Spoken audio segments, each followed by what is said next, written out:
Wondering where you went, Mark the cameraman. All right, now we've had a big week, of course, for historical backstories, as you've been noticing. We had the 20th anniversary of Tiananmen Square. It was the 20th anniversary of Solidarity in Poland as well. And tomorrow, of course, as we've been saying earlier, marks the 65th anniversary of D-Day. You know, there's another anniversary too. It marks 41 years now since the assassination of Senator Robert F. Kennedy. Now, he was the younger brother of the assassinated US President John F. Kennedy. Now, R.F.K, as he was known, was shot after winning a key presidential primary in California. Here's what happened. Officials determined that his murder was the act of a lone gunman. You probably know the name, Sirhan. But debate over a possible second gunman survives even to this day.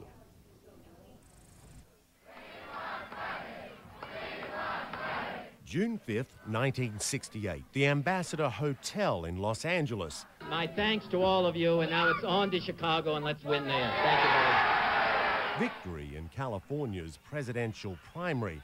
Moments later, Bobby Kennedy is shot in the hotel's kitchen pantry. I heard two shots, then a slight pause, and then about a string of shots very quickly. It was similar to this.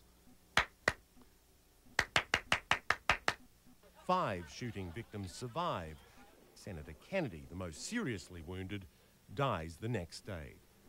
He is laid to rest. However, his murder gives birth to conspiracy theories, suspicions that convicted assassin Sirhan did not act alone. Researchers claim physical evidence in the case reveals more bullets fired than could possibly have come from Sirhan's 8-shot revolver. Since Sirhan's gun could expel 8 bullets at most, proof of more than 8 shots would be proof of a second gun. In 2007, forensic expert Philip Van Praag announces what he says is just such proof, a recently uncovered audio tape of the Kennedy shooting, known as the Pruszynski recording, actually revealing what he says are shots fired from a second gun. New information on the debate over an American mystery and tragedy. Could there have been more than one shooter involved in the 1968 assassination of Senator Robert F. Kennedy? New forensics evidence was presented yesterday. The Pruszynski recording, the only audio recording of the assassination. A soundtrack of that night, and even the soundtrack indicated there were 2 different guns firing. It's really not a theory, it's a fact. Okay. Now, to be sure, many people still believe the official findings of a lone gunman, but many others believe that there is evidence of a second shooter. Now, why did it take nearly 4 decades for this new audio evidence to emerge? And how did the audio engineer Philip Van Praag obtain this tape that he claims is proof of a second gun? Well, it turns out that Van Praag got the recording through one of our senior writers here at CNN. And that's the backstory.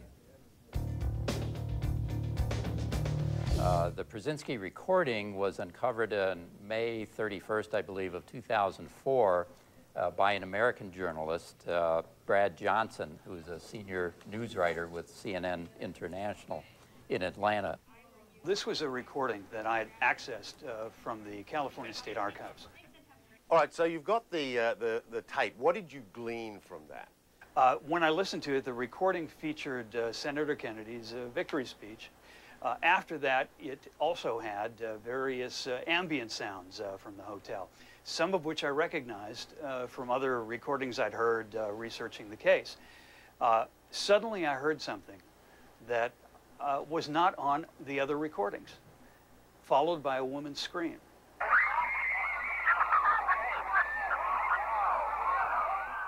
The scream probably meant the shooting had just occurred, so I rewound the tape to see what had preceded the scream. And I definitely heard something that was not on the other recordings, rapid pop sounds. I knew that these must be the actual gunshots from the Kennedy shooting. This was the real thing. There was actually gunshots on a tape when Bobby Kennedy was shot. And I heard distinctly the first time I listened 7 shots, maybe 8. I listened a second time and heard 8 shots. The shots come so quickly that it took me a while, but eventually I heard 8 rapidly fired shots. The police say that there were 8. The gun that Sirhan was capable of firing 8 shots. So, okay, there's your 8 shots. It was clear to me that these audible shots might not be all the shots that were fired in the kitchen pantry. The most frequent shooting pattern that was mentioned by witnesses was 2 shots, then a pause, then a string of rapidly fired shots. Now, all I was hearing in the recording was 8 rapidly fired shots. So where are the first 2 shots apparently preceding this string of 8 shots? Could those first 2 shots be there somewhere in the recording, just simply inaudible to the naked ear? Could they be picked up with sophisticated equipment? It was obvious that I had to get this recording analyzed. There was no question about it. So I went to 2 audio experts and had that done. I was able to count at least 9, possibly 11 shot sounds, 9 of which I was fairly certain were sounds of an actual shot. Well, there were 13 shot sounds that I found on that recording, up to the point where the screams just totally overrode all of the other audio, and it would have been impossible to recover any shot sounds beyond that point. So the discovery of 13 shot sounds in and of itself establishes a second gun from the standpoint of Sirhan's capacity being only 8 shots. One audio expert found 9 to 11 shots, the other 13, but both found more than the maximum 8 shots that Sirhan could have fired with his one and only gun, which he had no opportunity to reload. But the Van Prague analysis of the Pruszynski recording goes even farther, beyond number of shots to intervals between shots. The second discovery was the presence of 2 double shot instances, and that is 2 shots that occur so closely together as to preclude the possibility of having come from a single weapon. The Van Prague analysis concludes that the Pruszynski recording is authentic, that these 13 sounds are gunshots, not balloons bursting or ricochets or echoes or other things, that they came from 2 separate guns firing nearly simultaneously in less than 6 seconds. And these double shots, this virtual overlap, was mentioned that night by some witnesses who apparently perceived the significance. It's a very quick string of shots that just sounded very close together. It sounded to me that the progression of shots was too rapid to be simply one person.